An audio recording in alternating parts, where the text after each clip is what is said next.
The crowd had no idea this tourist was actually an undercover commander. When the guard finally reacted, everyone was left speechless.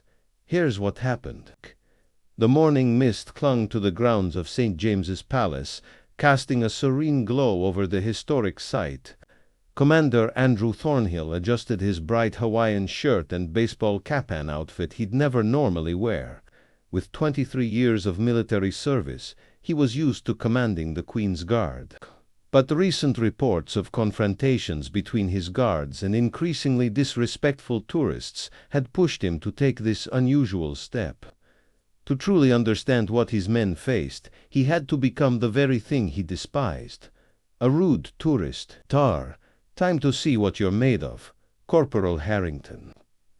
Thornhill muttered under his breath, his eyes fixed on the guard standing perfectly still at the palace gate. Even from a distance, Thornhill could see the immaculate detail of Corporal James Harrington's uniform, every crease sharp, every button gleaming in the morning sun. At just 27, Harrington was one of his best, with 2 tours in Afghanistan under his belt and a commendation for bravery. Thornhill, disguised as an American tourist, approached with a loud, mocking tone. "Well, would you look at that? A real-life toy soldier." His voice carried across the courtyard, drawing the attention of nearby tourists. Some looked embarrassed, others curious. But Harrington didn't flinch. His gaze remained fixed forward, his posture perfect, just as his training demanded. Thornhill stepped closer, raising his expensive camera. "Hey, folks, watch this. Let's see how close I can get before Buckingham Barbie here does something."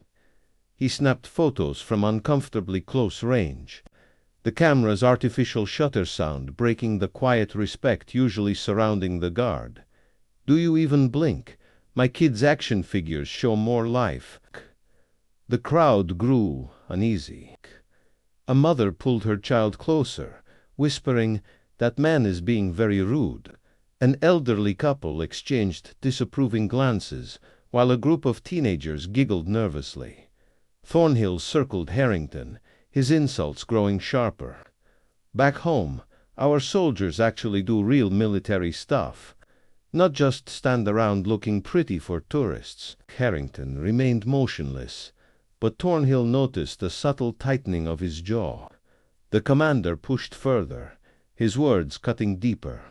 "Did they pick you for this job because you couldn't handle real combat? Is this where they put the soldiers who can't hack it?" The crowd gasped as Thornhill stepped even closer, his hand hovering near Harrington's ceremonial rifle. "What would you do if I touched this? Stand there like a statue? Or finally show some backbone?" Just as the tension reached its peak, Harrington's discipline broke, but not in the way anyone expected. In a crisp, commanding voice, he said, "Step back, sir. Interfering with a Queen's Guard is strictly prohibited." Then, with a slight smile, he added, "As you well know, Commander." The crowd froze in confusion. Thornhill dropped his tourist act, standing tall and revealing his true identity. Commander Andrew Thornhill, Queen's Guard. This was a test, and Corporal Harrington passed with flying colors. The crowd erupted in murmurs of surprise and admiration. Thornhill explained, "These guards aren't just ceremonial figures. They're highly trained soldiers protecting sovereign ground. Their discipline isn't weakness, it's strength." Harrington, now at ease, added, "Our stillness isn't emptiness. It's restraint, discipline, and professionalism. We stand here not just for tradition, but for security." Thornhill turned to the crowd, his voice firm but kind.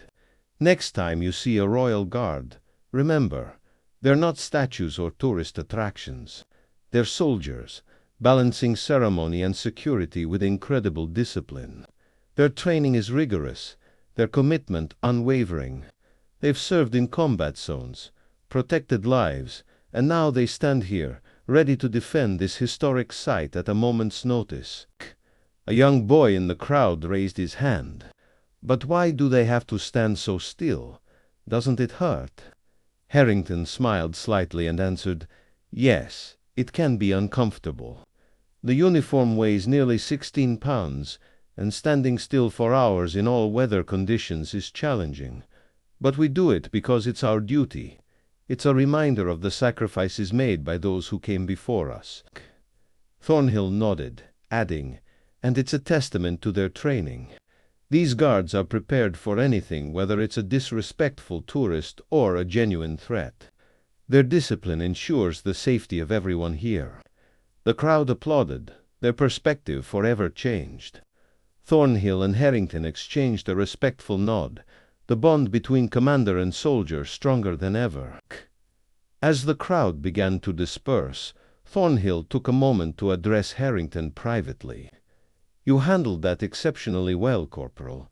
I know it wasn't easy." Harrington nodded, his expression a mix of relief and pride. "Thank you, sir. Though I have to admit, there were moments when I wanted to respond." Thornhill chuckled. "That's exactly why we do these tests, to see how far we can push before protocol breaks. And you, Corporal, proved that you can handle even the most extreme provocations." Nearby, a group of tourists approached Harrington, their earlier discomfort replaced with admiration. One of them, a middle-aged woman, said, "I'm so sorry for how that man treated you. We had no idea what you go through." Harrington smiled warmly. "No need to apologize, ma'am. It's part of the job. We're here to protect and serve, even if it means enduring a bit of disrespect." The woman turned to Thornhill. "And you, Commander, what you did was incredible. It really opened our eyes." Thornhill nodded. "That was the goal. These guards deserve respect, not just for their ceremonial roles, but for their service and sacrifice. I hope today's exercise helped everyone understand that." As the tourists walked away, Thornhill and Harrington stood side by side, watching the palace grounds return to their usual calm. The morning mist had lifted, and the sun now bathed the courtyard in golden light. Thornhill turned to Harrington one last time. "You know, Corporal, today wasn't just about testing you. It was about teaching everyone here the value of discipline and respect. Too often, people see the uniform but not the person wearing it. They see the ceremony but not the sacrifice." Harrington nodded thoughtfully. "It's easy to forget that behind every guard is a story, a life of service, training, and dedication. Today reminded me why I chose this path." Thornhill placed a hand on Harrington's shoulder. "You're a credit to the regiment, Corporal. Never forget that." As they parted ways, Thornhill couldn't help but feel a sense of pride, not just in Harrington, but in all the men and women who stood guard, day after day, upholding centuries of tradition while remaining vigilant protectors. As Thornhill and Harrington walked away, the crowd lingered, buzzing with conversation. A young couple approached Thornhill, their faces filled with curiosity. "Commander, can you tell us more about the training these guards go through?" the young man asked. Thornhill smiled, happy to share. "Of course, the training is rigorous. These guards are selected from the best soldiers in the British Army. They undergo months of specialized training, not just in ceremonial duties but in combat readiness.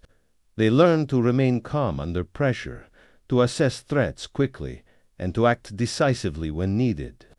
The young woman nodded, clearly impressed. "It's amazing how much goes into what seems like such a simple job." "Exactly," Thornhill replied. "What seems simple is often the result of years of hard work and dedication." Nearby, a group of school children gathered around Harrington, peppering him with questions. "Do you ever get scared?" one child asked.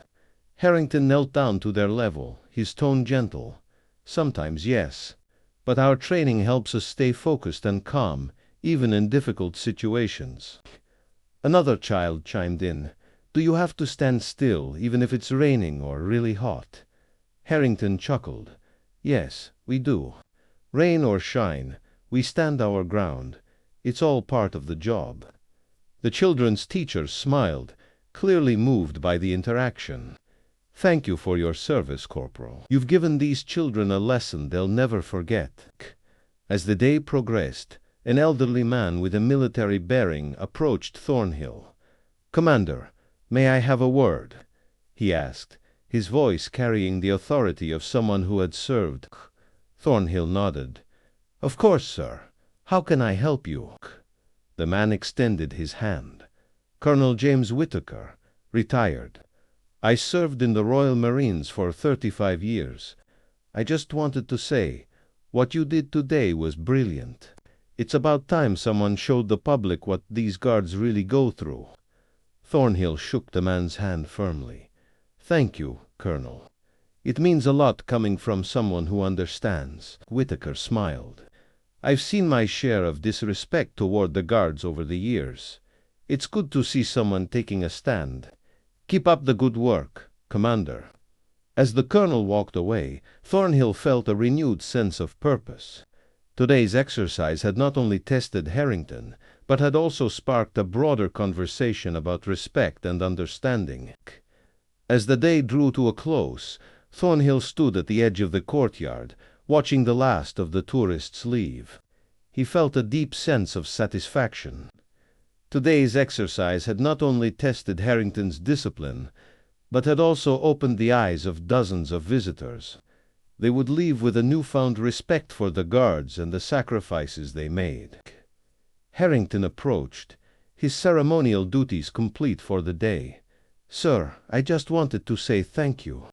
Today was challenging, but it reminded me why I do what I do." Thornhill nodded. "And thank you, Corporal.